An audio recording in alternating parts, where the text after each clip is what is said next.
Salut à tous, j'espère que vous allez bien. On est le 23 mars et aujourd'hui, on a pas mal d'actualités intéressantes côté crypto, avec notamment un événement assez rare sur le réseau Bitcoin, une grosse proposition de régulation par la SEC, un mint massif de stablecoin et surtout BlackRock qui continue de pousser très fort la tokenisation. On va voir tout ça ensemble. De pousser très fort la tokenisation. On va voir tout ça ensemble. On commence avec Bitcoin parce qu'il s'est passé quelque chose d'assez rare aujourd'hui sur le réseau. Le réseau Bitcoin a connu ce qu'on appelle une réorganisation de 2 blocs.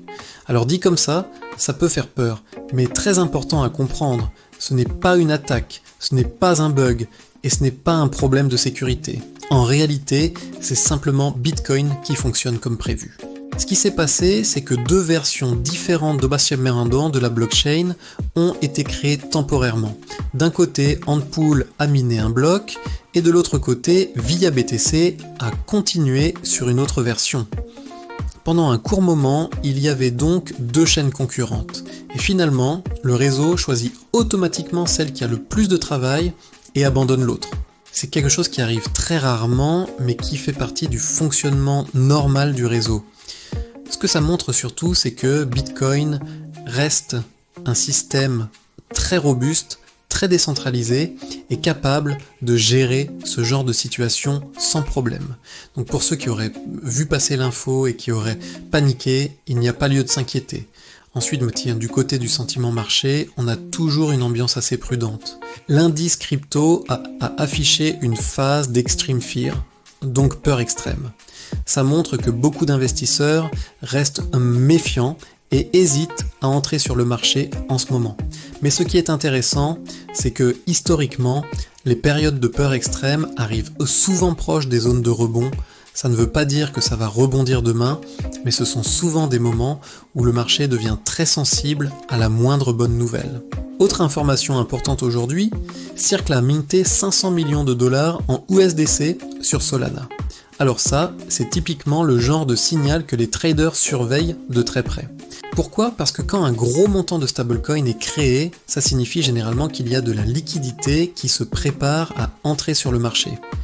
Ça peut vouloir dire que des investisseurs institutionnels ou des gros acteurs se préparent à acheter du Bitcoin, de l'Ethereum ou des altcoins. Mais attention, c'est très important de comprendre que mint ne veut pas dire achat immédiat.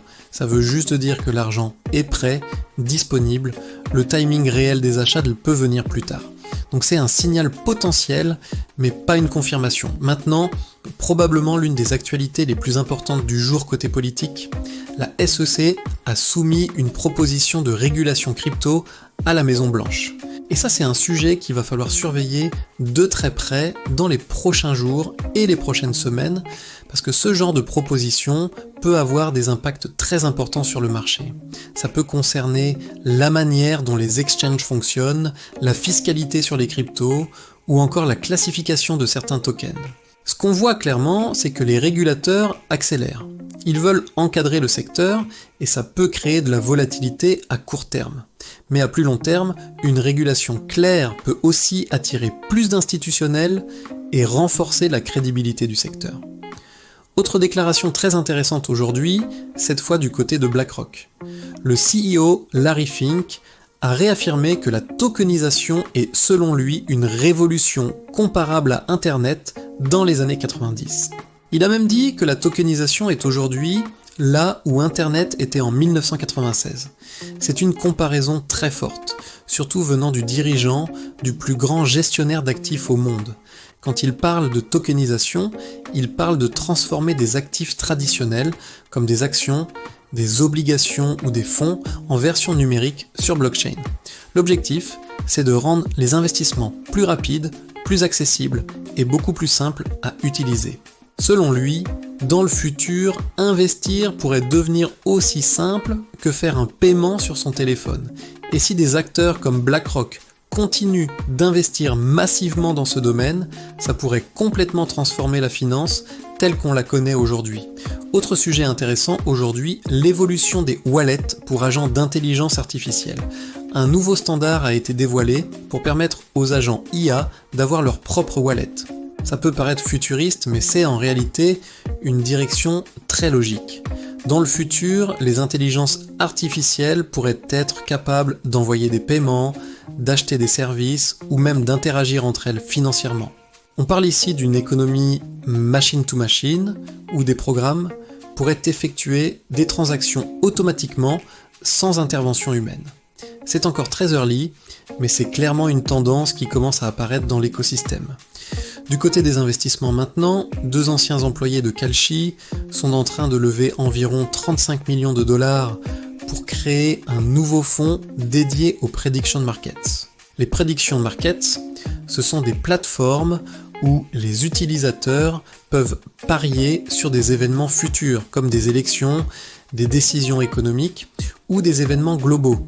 Avec le succès récent de certaines plateformes dans ce secteur, on voit de plus en plus d'investisseurs s'y intéresser. Et quand des fonds commencent à se lancer dans un domaine, ça montre généralement qu'il y a une forte conviction sur son potentiel. Enfin, un dernier point intéressant à noter. On observe que certains wallets Bitcoin dormants commencent à bouger. Ce genre de mouvement arrive souvent quand le marché arrive à maturité ou quand des anciens investisseurs décident de repositionner leurs fonds. Ce n'est pas forcément un signal bearish ou bullish en soi, mais c'est toujours quelque chose à surveiller parce que ces vieux wallets détiennent parfois des quantités importantes de Bitcoin.